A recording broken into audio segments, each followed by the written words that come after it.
Afternoon to all. Most IMP question જીટીયુમાં વારંવાર question ઘણીવાર પૂછાઈ ગયો છે.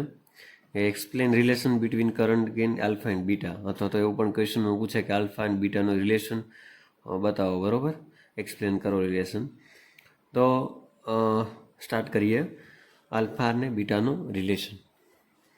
બરાબર, તો બધા તમે જાણો છો કે પ્રીવિયસ વિડીયો તમે જોયા હોય તો મેં તમને કીધું હતું કે આ ફોર્મ્યુલા બધે આપણે કામ આવશે કે આઈ is equal to IB plus IC થાય, બરાબર? આનો બેનું કોમ્બિનેશન જે છે એ શું થાય? આઈ, બરાબર? આના બે દ્વારા બને છે આઈ, બરાબર? તો જો એનું ડેફિનેશન પણ જોઈએ તો વી know that the ammeter current આઈ, બરાબર? આઈ એટલે શું થાય? Ammeter current. આઈ ને કરંટ, આઈ એટલે શું થાય? કરંટ, અને ઈ એટલે કે એમીટર. તો એમીટર કરંટ એટલે કે I of transistor is the sum of its base current IB and collector current IC, બરાબર? Sum of its base current અને કલેક્ટર કરંટ એનો બેનો જે સરવાળો જે છે એ બરાબર શું થાય? તો કે આઈ, બરાબર? હવે આપણે જાણીએ છીએ કે આની પહેલાં આપણે જોયું કે બીટા ડીસી અને બીટા એસી એની વેલ્યુ શું થાય. બીટા એસીનું યાદ ન રાખો તો કંઈ વાંધો નહીં. બીટા એસી અને આલ્ફા અને બીટાની વેલ્યુ તમને યાદ હોવી જોઈએ, કેમ કે આપણે આની પહેલાં જે કોમન બેઝમાં જોયું આલ્ફા અને કોમન એમીટરમાં જોયું આપણે બીટા, બરાબર? તો કે બીટાની વેલ્યુ શું થાય? તો કે આઈસીના છેદમાં આઈબી.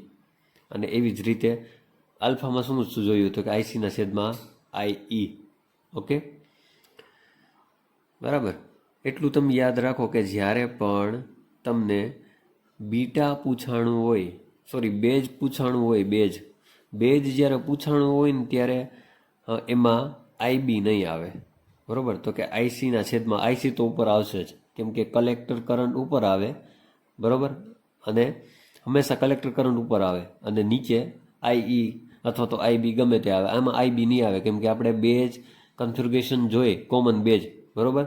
તો એમાં કોમન બેઝ જે છે તો એ તો આપણે સાબિત કરવાનું હતું. તો કે ઇઝિકલ ટુ જે આન્સર આવે ત્યાં તો આપણે બેઝ ના આવે, આઈબી ન આવે, બરાબર? તો કે આલ્ફા ઇઝિકલ ટુ શું આપણને મળ્યું હતું? આઈસીના છેદમાં આઈ, બરાબર?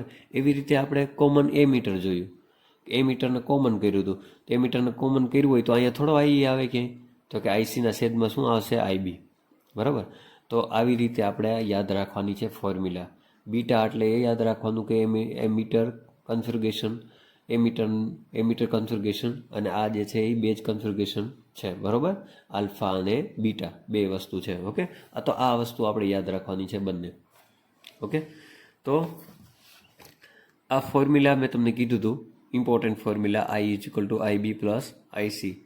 હવે dividing the above equation on both side IC, બરાબર? કલેક્ટર કરંટ વડે ડિવાઈડ કરવાનું છે આ ફોર્મ્યુલામાં, બરાબર? તો આઈના છેદમાં આઈસી, આઈબીના છેદમાં આઈસી, આઈસીના છેદમાં આઈસી. આઈસી કેન્સલ કરી નાખીએ, કાંઈ ન હોય તો શું વધે? 1. ઓકે, આ એઝ ઇટ ઇઝ રહેશે. આઈના છેદમાં આઈસી ઇઝ ઇક્વલ ટુ આઈબીના છેદમાં આઈસી પ્લસ 1 શું કરાયો? તો કે કેન્સલ કર્યું એટલા માટે. ઓકે, હવે તમને ખ્યાલ છે કે આઈના છેદમાં આઈસી, બરાબર? આઈના છેદમાં આઈસી, બરાબર? અને અહીંયા આઈબીના છેદમાં આઈસી છે, બરાબર? તો હવે મેં તમને કીધું હતું કે ઉપર હંમેશા શું આવે? તો કે આઈસી આવે, બરાબર? તો આને ફેરવી નાખો. ફેરવી એને શું કહેવાય? રેસિપ્રોકલ. તો આ રેસિપ્રોકલ થિયરમનો આપણે યુઝ કરીએ તો ઉપર આઈસી આવી જાય અહીંયા અને આઈ નીચે આવી જાય. આઈસી ઉપર આવી ગયું, આઈબી નીચે આવી ગયું. આમાં આઈસી ઉપર લઈ લઈએ, આઈબી નીચે લઈ લઈએ, આઈસી ઉપર લઈ લઈએ, આઈબી નીચે લઈ લઈએ, બરાબર? તો આઈસીના છેદમાં આઈબી ઇઝ ઇક્વલ ટુ શું થાય? તો કે આલ્ફા, બરાબર? ઓકે, અને આઈસીના છેદમાં આઈબી હોય તો એને શું કહી શકાય આપણે? બીટા, બરાબર? ઓકે, એક મિનિટ, અહીંયા શું આવશે? આઈ આવશે, બરાબર? My mistake. ઓકે, હવે ધેરફોર હવે અહીંયા હું એવું લખી શકું કે 1ના છેદમાં આલ્ફા પ્લસ 1ના છેદમાં બીટા પ્લસ 1, બરાબર? અહીંયા આપણે સાબિત કર્યું હતું, બરાબર? આ વસ્તુ હતી ત્યાં જ આલ્ફા અને બીટા મૂકવાનું છે. અહીંયા alpha is equal to beta plus 1, alpha beta plus 1. Okay, હવે આ 1ના છેદમાં આલ્ફા ઇઝ ઇક્વલ ટુ, આને તમે સોલ્વ કરો તો બી છે બરાબર, અહીંયા મલ્ટિપ્લિકેશન થાય અને અહીંયા સમેશન થાય તો બી પ્લસ વનના છેદમાં બી, બરાબર. આટલું તો સિમ્પલ તમને આવડે કેલ્ક્યુલેશન, બરાબર. હવે આને રેસિપ્રોકલ કરીએ તો છેદમાં હોય અંશમાં આવ્યું જાય, અંશમાં હોય છેદમાં આવ્યું જાય, તો આલ્ફા ઇઝ ઇક્વલ ટુ શું આવશે? આ જે છે એ છેદમાં આવતું રહેશે તો બીના છેદમાં બીટા પ્લસ વન, બરાબર. આ શું આપણને મળી ગયું? તો કે આલ્ફા. ઓકે, હવે શું મારે ગોતવાનું રહ્યું? તો કે બીટા. ઓકે, આલ્ફા ને બીટા આમાં આપણે ગોતવાનું થશે. તો કે આપણે આલ્ફા મળી ગયું. આલ્ફા ઇઝ ઇક્વલ ટુ શું મળ્યું? બીટાના છેદમાં beta plus one. Okay okay, તો above equation may be write on as alpha કૌંસમાં beta plus one is equal to beta, બરોબર. કાંઈ નથી કર્યું. આ જે છે બીટા પ્લસ વન જે આપણે ફોર્મ્યુલા છે આ જે છે એને મલ્ટિપ્લિકેશનમાં લીધું, આ મલ્ટિપ્લિકેશનમાં, અને ઇઝ ઇક્વલ ટુ બીટા, બરોબર. હવે આ જે આલ્ફા જે છે એને મલ્ટિપ્લિકેશન કરેલું છે તો આલ્ફા બીટા, અને અહીં આલ્ફા ખાલી આવશે ઇઝ ઇક્વલ ટુ બી, બરોબર. અહીંયા સુધી ઓકે બધાને? ખાલી મલ્ટિપ્લિકેશન કરેલું છે, બરોબર.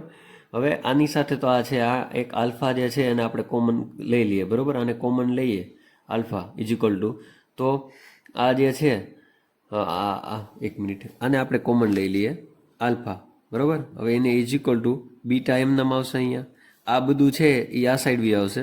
ઓકે, તો અહીંયા શું છે? આલ્ફા બીટા, બરોબર. તો અહીંયા આલ્ફા બીટા આ રીતે કંઈક આવશે. ઓકે, હવે આલ્ફા એમને એમ રહેશે, બરોબર. અહીંયા બીટા અને અહીંયા બીટા, બે બીટા છે તો બીટાને આપણે કોમન લઈ શકીએ, તો બીટા કોમન લઈ લીધું. ઓકે, અને અહીંયા કાંઈ ન હોય તો અહીંયા શું હોય? -1, બરોબર. અને અહીંયા માઇનસ આલ્ફા, બરોબર. આ રીતે કંઈક મળ્યું. હવે બીટાને મારે કરતા બનાવવો છે, કોમન લેવો છે. કોમન નહીં, મારે કરતા બનાવવો છે, કેમ કે આપણને આલ્ફાની વેલ્યુ મળી ગઈ. હવે મારે વેલ્યુ શેની જોતી છે? તો કે બીટાની, બરોબર. તો બીટાને જો મારે કરતા બનાવવો હોય તો આ જે છે એને મારે અહીંયા છેદમાં જવા દેવું પડે, બરોબર. તો કે આલ્ફાના છેદમાં 1 minus alpha is equal to beta, બરોબર. તો આ મને ફાઇનલી બીટાની વેલ્યુ મળી ગઈ અને અહીંયા આલ્ફાની વેલ્યુ મળી ગઈ. તો બંનેનો રિલેશન તમને ખબર પડી. ઓકે, અહીંયા પણ જો એ જ કરેલું છે. ઓકે, આ જરા જોઈ લેજો, બરાબર. આ ક્વેશ્ચન તમને જીટીયુમાં 4 માર્કનો ક્વેશ્ચન પૂછી શકે, આલ્ફા અને બીટાનો રિલેશન. ઓકે.